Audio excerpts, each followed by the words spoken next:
Studiyamızın qonağı Kiçik və Orta Biznesin İnkişaf Agentliyinin Biznesə Xidmətlər Departamentinin müdürü Natiq Heydarovdur. Natiq müəllim, xoş gördük siz. Xoş gördük. Natiq müəllim, biz bugün sizlə KOB modeli və bu mexanizmin sahibkarlar üçün əhəmiyyətindən bağlı danışacağıq, söhbət edəcəyik. Və bilirik ki, bu yaxınlarda sadəcə 5-ci KOB evi istifadəyə verildi. Açılış oldu Gəncə KOB evi. İstərdik ki, bu haqda daha ətraflı bizim üçün məlumat verəsiniz. Təşəkkür edirəm Orxan müəllim. İlk növbədə sizin sualınıza birbaşa keçməmişdən əvvəl dəvət üçün təşəkkürümü bildirirəm və bütün dinləyiciləri salamlayıram.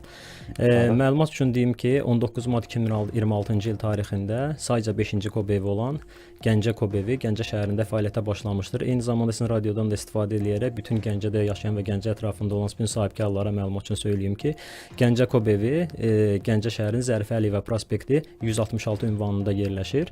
Eyni zamanda iş saatlarını da qeyd edeyim ki, həftənin 5 iş günü ərzində saat 09:00-dan 18:00-dək sahibkarlara xidmət göstərir. Və Gəncə KOB evində sahibkarlar hansı xidmətləri göstərilir, bu haqda istərdik. Ümumiyyətlə qeyd edeyim ki, Gəncə KOB evi fəaliyyətə başlaması regionlar üçün, region sahibkarları üçün bir sıra mühüm üstünlüklər yaradır. İlk növbədə qeyd edeyim ki, burada 15 dövlət qurumu tərəfindən 80-dən çox xidmət vahid məkanda təqdim olunur. Ümumiyyətlə sahibkarların biznesin qurulması və inkişafı vacib olan bir çox xidmətlər üçün Gəncə KOB evinə artıq müraciət edə bilərlər. Eyni zamanda qeyd edeyim ki, burada sadalasaq əgər hansı xidmətlər var, burada biznesin qeydiyyatıdır, vergi, gömrük və ixrac məsələləridir, lisenziya və mənşə sertifikatının alınmasıdır, açıq məkanda reklam yerləşdirilməsi, nəqliyyat vasitələri üçün fərqlənmə nişanları və digər icazələrin alınmasıdır, strateji investisiya layihələri üçün investisiya təşviqi sənədinin alınmasıdır, qida təhlükəsizliyi, baytarlıq və bitki mühafizəsi xidmətləridir və digər beləncə sayılan xidmətlər göstərilir. Ümumiyyətlə qeyd edeyim ki, yəni ki, bu xidmətlərin özləri də müxtəlif dövlət qurumları tərəfindən həyata keçirilir. Sadalasaq məsələn İqtisadiyyat Nazirliyinin, Əmək və Əhalinin Sosial Müdafiəsi Nazirliyinin, Kənd Təsərrüfatı Nazirliyi, Rəqəmsal İnkişaf və Nəqliyyat Nazirliyinin, Səhiyyə, Mədəniyyət, Dövlət Gömrük Komitəsinin, Daxili İşlər Nazirliyinin kommunal xidmətlər göstərən və digər qurumlar. Natiq müəllim, gəlin elə öncə dediyim mexanizmlə danışaq. Ümumiyyətcə KOB evi modeli nədir və nə üçün yaradılıb? Bildiyiniz kimi, ümumiyyətlə sahibkarlara xidmətlər fəaliyyət istiqamətlərinə uyğun olaraq müxtəlif dövlət və özəl qurumlar tərəfindən həyata keçirilir. Xidmətlərin ayrı-ayrı dövlət qurumları və özəl subyektlər tərəfindən müxtəlif məkanlarda təqdim edilməsi sahibkar üçün həm sərf olunan vaxt, həm də xərc baxımından müəyyən bir çətinlik yaradır.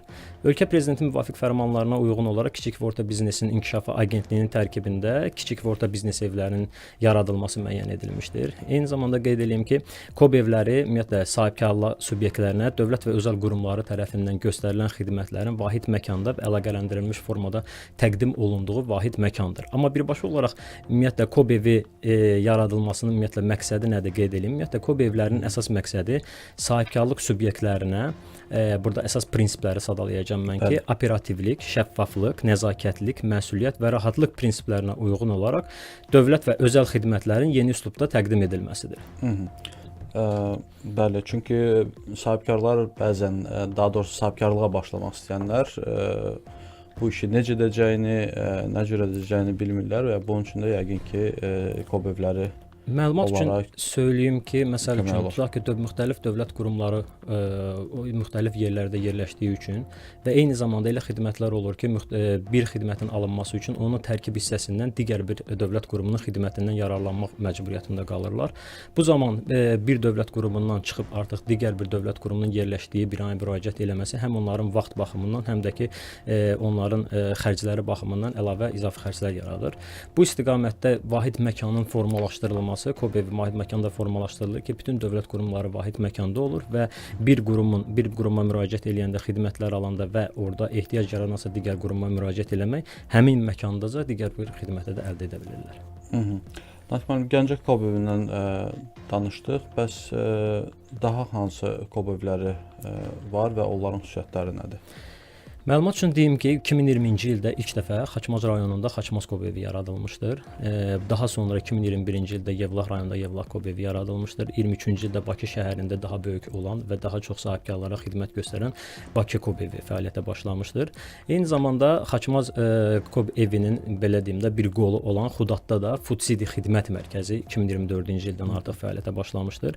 Bundan başqa Şuşa şəhərində Şuşa Kob evi 2025-ci ildə və eyni zamanda bu ildə 2026-cı ildə də Gəncə Kob evi fəaliyyətə başlamışdı. Xüsusiyyətlərinə gələndə isə mən onu qeyd edeyim ki, Kob evləri ümumiyyətlə yaradılmadan əvvəl yerlərin müəyyənləşdirilməsi üçün əsasən 3 istiqamət nəzərdə tutulur. Bunlardan biri əraziyə görə müəyyən olunur, ikincisi sahibkarların sayına görə müəyyən olunur, üçüncüsü xidmət şəbəkələrinin istiqamətlərinə uyğun olaraq müəyyən olunur.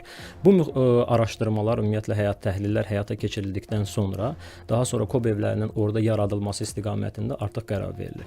Ümumiyyətlə qeyd edim ki, ərazi olaraq coğrafi yerləşməsi, nəqliyyat, logistika xidmətlərinin mövcudluğu, bölgənin infrastrukturu müəyyən olunur. Bundan başqa sahibkarlar üzrə onların sayıdır, iqtisadi aktivliyidir, ümumiyyətlə Kob evlərinə ehtiyaclarıdır. Bunlar müəyyən olunur. Xidmət şəbəkələri üzrə isə ümumiyyətlə qeyd edim ki, dövlət və biznes xidmətlərinin mövcudluğudur, xidmətlərin mövcud vəziyyətidir və xidmət yerlərinin yerləşməsinə daha çox diqqət yetirilir. Natiq müəllim, Kob evləri sahibkarların dövlətlə əlaqələrini necə sanlaşdırır? Bayaq da söylədiyimiz kimi ümumiyyətlə dövlət qurumlarının və özəl qurumların vahid bir məkanda fəaliyyəti sahibkarlar üçün münbit bir şərait yaradır. Ümumiyyətlə qeyd edeyim ki, Kob evləri ümumiyyətlə yaradılanda əsasən bu 4 mərhələ əsas nəzərdə tutulur. Bunlardan birincisi biznesin planlaşdırılmasıdır, ikincisi biznesin başlanılmasıdır, üçüncüsü biznesin işlədilməsidir və dördüncüsü isə biznesin inkişaf etdirilməsidir və sual oluna bilər ki, bu 4 mərhələni ümumiyyətlə açıqlasaq nədən ibarətdir, nə ilə belə deyim də, yəni bu bölünüb 4 mərhələ. Qeyd edeyim ki, ilk növbədə sahibkar olmaq istəyən şəxs biznesin planlaşdırılması mərhələsindən başlayır. Biznesin planlaşdırılması mərhələsi biznes planlarının hazırlanmasıdır. Ondan sonra startaplarla işdir, biznes biliklərinin artırılmasıdır, məlumatlandırma, məsləhət və konsaltinq və digər xidmətlərə aiddir.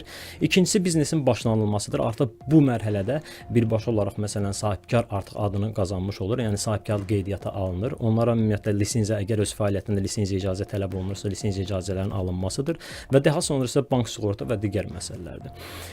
Biznesin işlədilməsi mərhələsində isə daha çox vergi və digər hesabatların verilməsidir. Ümumiyyətlə ixal-ixrac əməliyyatlarıdır, logistik və infrastruktur şəbəkəsinə çıxış məsələləridir və s. Biznesin inkişaf etdirilməsi mərhələsində isə ümumiyyətlə qeyd olunur, daxili və xarici bazarların çıxışının dəstəklənməsidir, ixracın investisiyanın təşviqidir, maliyyədir və digər mərhələdir. Ümumiyyətlə qeyd edelim ki, bu 4 mərhələ üzrə sahibkarlıq fəaliyyətinə başlamaq istəyənlər, startaplar, biznes subyektləri Kob evlərinin bu xidmətlərindən ümumiyyətlə təqdim olunan xidmətlərindən istifadə edə bilərlər. Bu xidmətlərin hər biri də ümumiyyətlə dövlət qurumları ilə və eyni zamanda özəl qurumları ilə qarşılıqlı əməkdaşlıq çərçivəsində onların işlərini, sahibkarların işlərini bir növ rahatlaşdırır. Bəs belə də sual verəcəm sizə. Kob evlərində yalnız dövlət xidmətləri təqdim olunur, yoxsa özəl xidmətlər də var? Bildiyiniz kimi ümumiyyətlə sahibkarlara göstərilən xidmətlərin ümumiyyətlə ölçü miqdarının ölçüsünə baxanda daha çox məsələn dövlət xidmətləri əhatə eləyir. Onun üçün də deməli Kob evlərində əsasən G2B xidmətlər, yəni dövlət qurumlarının sahibkarlara göstərilən xidmətləri əhatə eləyir. Lakin buna baxmayaraq ümumiyyətlə xidmətlərlə ümumiyyətlə G2B xidmətləri ilə yanaşı B2B xidmətləri də ümumiyyətlə fəaliyyət göstərir Kob evlərində. Bəli, hansı ki biznesin biznesi olan xidmətləri göstərilir. Ümumiyyətlə qeyd edeyim ki, ümumiyyətlə hazırda Kob evləri Bakı, Gəncə, Xaçmaz, Yevlax və Şuşa şəhərlərində ümumiyyətlə fəaliyyət göstərən Kob evlərində ümumilikdə götürəndə Kob evləri 35 dövlət qurumu tərəfindən 300-dən çox G2B xidmət göstərilir və eyni zamanda 13 özəl təşkilat tərəfindən isə 160-dan çox B2B xidmət ümumiyyətlə göstərilir. Ümumilikdə artıq baxanda bir statistikanı da belə deyim də təxmini qeyd edeyim ki, 2026-cı ilin 1 yanvar tayında Kob evlərində sahibkarlara göstərilən dövlət və özəl qurumları tərəfindən göstərilən xidmətlər təxminən 1,5 milyona yaxındır. Amma gələndə ki, konkret olaraq məsələn B2B xidmətləri nə üçün Bakı Kob evində var, nə üçün xidmət göstərir? Mən bunu bir balaca açıqlayacağam təcrübə baxımından, ümumiyyətlə bütün sahibkarlar üçün də aydın olsun. Qeyd edeyim ki, tutaq ki, misal olaraq elə bir xidmətlər var ki, onlar dövlət rüsumu tələb eləyir. Dövlət rüsumu tələb eləyəndə əlbəttə ki, bu rüsumun ödənişi məsələsi ortaya çıxır. Əgər dövlət qurumu xidməti o xidməti göstərəndə və onlara deyəndə ki, məsələn, gedin rüsumu ödəyin. Ödəyin məsələsi gələndə artıq sahibkar çıxıb digər bir yerdə bank axtarıb o ödənişi etməməlidir. O artıq məsələn B2B xidmət olana görə bankın özü də Bakı belə üzr istəyirəm, KOB evlərinin KOB evlərində yerləşməlidir. Bu bir nümunədir. İkinci bir nümunə ondan ibarətdir ki, məsələn elə bir xidmətlər var ki, artıq orada məsələn ölkə xaricinə ixrac məsələləri olduğu üçün bəzən elə olur ki, ümumiyyətlə tərcümə ehtiyacı yaranır. Tərcümə ehtiyacı yarandığı təqdirdə artıq tərcümə xidmətinin B2B xidməti artıq yerləşdirilir KOB evində. Bundan başqa bankdır, sığortadır və digər xidmətlər də ümumiyyətlə KOB evlərində fəaliyyət göstərir. Bəs sahibkarlar ən çox hansı xidmətlərə müraciət edilir? Hansı xidmətlərdə maraqlıdırlar? Ümumiyyətlə KOB evlərinin üstünlüyü ondan ibarətdir ki, bütün xidmətlər ölçülə bilən olur. Yəni ölçülə bilən olur. Hansı dövlət qurumuna daha çox hansı sahibkar müraciət eləyib və hansı qurumdan ümumiyyətlə sahibkar məmnunluğu necədir? Bu məsələlərin hamısını bir müsbət cəhəti KOB evinindir ki, onlar ölçülə bilən olur. Ümumiyyətlə qeyd edeyim ki, 2025-ci ildə ümumiyyətlə götürsək keçən ili KOB evlərində daha çox yük daşımalar həyata keçirmək üçün icazə blankıdır, fərqlənmə nişanıdır, poçt göndərişləridir, mənşə sertifikatının alınmasıdır, gömrük xidmətləridir, fitosanitar sertifikatının alınması üçün daha çox müraciət olunmuşdur.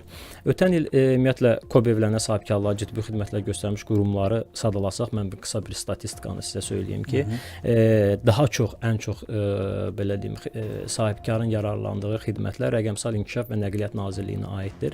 Konkret rəqəm də söylesək, bu 257.699 sayda olmuşdur. Digər bir Azərpoçt MMC-nin göstərdiyi xidmətlər olmuşdu ki, 96.902-dir. Sonra daha çox Anti-İnsar və İstehlak Bazarına Dövlət Agentliyi tərəfindən ümumiyyətlə göstərilən xidmətlərdir. Bu da 62.051 sayda olmuşdur. Daha sonra Dövlət Gömrük Komitəsidir. Ondan sonrası Qida Təhlükəsizliyi Agentliyidir. Bu sadaladığım dövlət qurumlarının ümumilikdə götürəndə KOB evlərində 2025-ci ildə biznes subyektlərinə ümumiyyətlə göstərilmiş 543.033 xidmətin 464.325-i, yəni bunu faizlə nisbəti ilə də söyləsək, 85,5% adı çəkilən və adlarını çəkdiyim qurumlar tərəfindən göstərilmişdir. Məncə bu sual da sahibkarlar üçün maraqlı olar. Yəni KOB evlərinə yalnız həmin rayonun yaxud şəhərin yerləşdiyi əhali sahibkarlar müraciət edə bilər, yoxsa digər rayonlardan da? Ümumiyyətlə qeyd edeyim ki, KOB evləri, yəni hər hansısa bir yerdə, hər hansısa bir ərazidə ümumiyyətlə açılarkən orada əsas götürülmür ki, mütləq olaraq həmin regionun sahibkarları ora müraciət edəcək. Sadəcə olaraq həmin o regionda açılmasının əsas səbəbi ondan ibarətdir ki, KOB evləri daha çox xidmətlər sahibkarlara daha yaxın olsun və onlar ora daha belə deyim də rahatçılıqla vaxt itirmədən müraciət edə bilsinlər. Qeyd edelim ki, ümumiyyətlə ölkədə fəaliyyət göstərən sahibkarlar, o cümlədən sahibkarlıq fəaliyyətinə başlamaq istəyən KOB evlərinin göstərdiyi xidmətlərin tamamilə rahatlıqla istifadə edə bilərlər. İstənilən hansı yaxındırsa onlar üçün KOB evi istifadə edə bilərlər. Amma burada bəzi bir məqamlara bir dənə qeyd edeyim ki, lakin dövlət qurumlarının regional struktura görə bəzi xidmətlər var ki, məsələn konkret olaraq müvafiq region üzrə məsələn göstərilə bilir. O da çox cüzidir, yəni o da belə deyim də böyük bir xidmət əhatə eləmir. Fərq çox deyil də. Ya fərq çox deyil. Odur. Bu hallarda isə həmin o hissələri çıxmaq şərti ilə, amma digər istənilən sahibkar özü üçün yaxın olan belə deyim də KOB evinə müraciət edə bilər. Misal olaraq qeyd edeyim ki, tutaq ki, məsələn Xaçmaz rayonunda yerləşən Xaçmaz KOB evinə Xaçmaz rayonu ilə yanaşı Quba-Xaçmaz iqtisadi rayonunda yerləşən digər regionlarda olan fəaliyyət göstərən sahibkarlar da müraciət edirlər. Aran iqtisadi rayonu üzrə məsələn Yevlax KOB evinə müraciət edə bilərlər. Yuxarı Kürdəmirdən müraciət edirlər. Bəli, Kürdəmir digər həmin iqtisadi rayona ayaq və eyni zamanda onun yaxınlığında yerləşən digər rayonlarda müraciət edə bilərlər. Bərdə rayonu misal üçün Gəncəyə müraciət edə bilər. Əlbəttə ki, Bərdə rayonu həm Gəncəyə müraciət edə bilər, həm də ki Yevlaxa müraciət edə bilər. Onun üçün necə rahatdırsa və hansı daha yaxındırsa, ona müraciət edə bilər. Aydınlaşdırdığınız üçün təşəkkür edirəm sizə. Növbəti suala keçək. Ümumiyyətcə KOB evinin xidmətlərindən istifadə etmək üçün sahibkarlar nə etməlidir? İlk növbədə qeyd edeyim ki, birinci növbədə sahibkar müəyyən etməlidir ki, hansı xidmətdən istifadə edir o. Yəni hansı xidmətə görə KOB evinə müraciət eləyəcək. Artıq bəlli olandan sonra konkret bilir ki, bəli mən bu xidmətə görə məsələn gedirəm bu KOB evində ümumiyyətlə həmin xidmətdən yararlanmaq üçün. Kobev-nə müraciət eləyir. İlk növbədə növbə sistemidir. Bildiyiniz kimi o şəffaflığı və eyni zamanda növbəlilik prinsipini əsas götürməklə növbə sistemini götürürlər. Növbə sistemini götürəndən sonra onların yenə də baxırlar ki, vaxtı çatanda o həmin xidmətdən artıq istifadə edə bilirlər. Bununla yanaşı, məsələn, elə olur ki, məsələn biz bununla daha çox məsələn növbə sisteminə gedib orada görmək və yaxud da çətinlik yarada bilər və yaxud növbə sistemində daha çox adam olma ehtimalını nəzərə alaraq bildiyiniz kimi Ekobevi mobil tətbiqi də ümumiyyətlə fəaliyyət göstərir. İstənilən sahibkar həmin o tətbiqi yükləməklə orada da növbə sistemini əldə edirlər. Həmin növbə sistemindən növbəsini götürür, onlayn növbə götürür. Bəli, onlayn növbə götürəndən sonra yenə də vaxtı çatanda gedir Ekobevindən yararlanır xidmətlərdən. Bəs göstərilən xidmətlər Kobevlərində ödənişlidirmi? Ümumiyyətlə qeyd edirəm ki, sahibkarlara dövlət qurumları tərəfindən təqdim olunan xidmətlərin əksəriyyəti qanunvericiliyə uyğun olaraq ödənişsizdir. Və eyni zamanda qeyd edirəm ki, Kobevi ümumiyyətlə konsepsiya baxımından orada heç bir ödəniş nəzərdə tutulmur. Sadəcə olaraq burada bir məqam var. Məsələn, bəzi xidmətlər var ki, dövlət rüsumu haqqında qanundan və eyni zamanda xidmət haqqı məsələləri də var ki, onlar konkret olaraq dövlət qurumunun özünə göstərdiyi xidmətin özünə aid olan xidmətin rüsumu və xidmət haqqısıdır ki, həmin o xidmətlərlə bağlı bəli ödənişlər yəni alına bilər. Nəzərdə tutulur, bəli.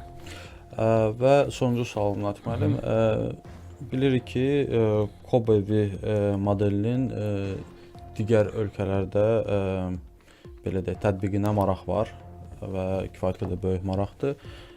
Bu barədə nə deyə bilərsiniz? Hansı ölkələr maraq göstərir? Müraciət olunubmu sizə bu barədə? Bununla bağlı belə deyim də ətraflı geniş bir məlumat vermək olar məsələ ilə bağlı. Qeyd edeyim ki, məsələn bir sıra ölkələr var ki, məsələn Kobev modelinin tətbiqinə həddindən artıq çox maraq göstərirlər. Bu məqsədlə məsələn açıq deyim ki, ölkəmizə səfərlər çərçivəsində həmin ölkənin nümayəndə heyətləri Bakı və regionlardakı olan Kobevlərində yaradılmış xidmətlə, prosesi ilə ümumiyyətlə tanış olurlar və onlar üçün də ayrıca olaraq məsələn təqdimatlar həyata keçirilir.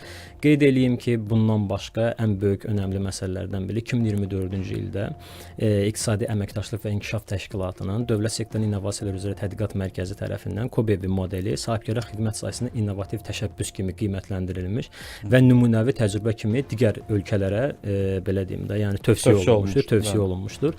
Ümumiyyətlə qeyd edirəm ki, Kobevi modeli bir sıra ölkələrin ümumiyyətlə diqqətindədir və bu modelin öyrənilməsi üçün Kobe ilə əməkdaşlıq edirlər. Nümunə üçün qeyd edirəm ki, məsələn bu yaxınlarda Ruandanın nümayəndə heyəti məsələn bu sırf Kobevin öyrənmək məqsədi ilə Bakı və Xaçmaz Kobevlərində ümumiyyətlə olmuşlar. Onlarla bəli təcrübəsini öyrənilmişdir. Bununla yanaşı ümumiyyətlə qeyd edeyim ki, Qazaxıstandır, Özbəkistandır, onlar da ümumiyyətlə Kobevin modelindən yaxından maraq göstərmişlər. Hətta qeyd edeyim ki, 2025-ci ilin 22 oktyabr tarixində Astana şəhərində keçirilmiş Azərbaycan-Qazaxıstan biznes forumu çərçivəsində Kobiya ilə Qazaxıstan Xarici Ticarət Palatası arasında Azərbaycan Kobevi modeli ilə bağlı əməkdaşlığa dair anlaşma memorandumu imzalanmışdır. Sənəd Azərbaycan təcrübəsindən ümumiyyətlə Qazaxıstana tətbiq imkanları üzrə əməkdaşlıqdır, təlim səfərləridir, zəruri hüquqi məsələlərin öyrənilməsidir. Eləcə də Kobevlərində göstərilən xidmətlərin Qazaxıstandakı Kobenin ehtiyaclarına uyğunlaşdırılması ilə bağlı köməklik məsələləri özünü əhatə eləmişdir.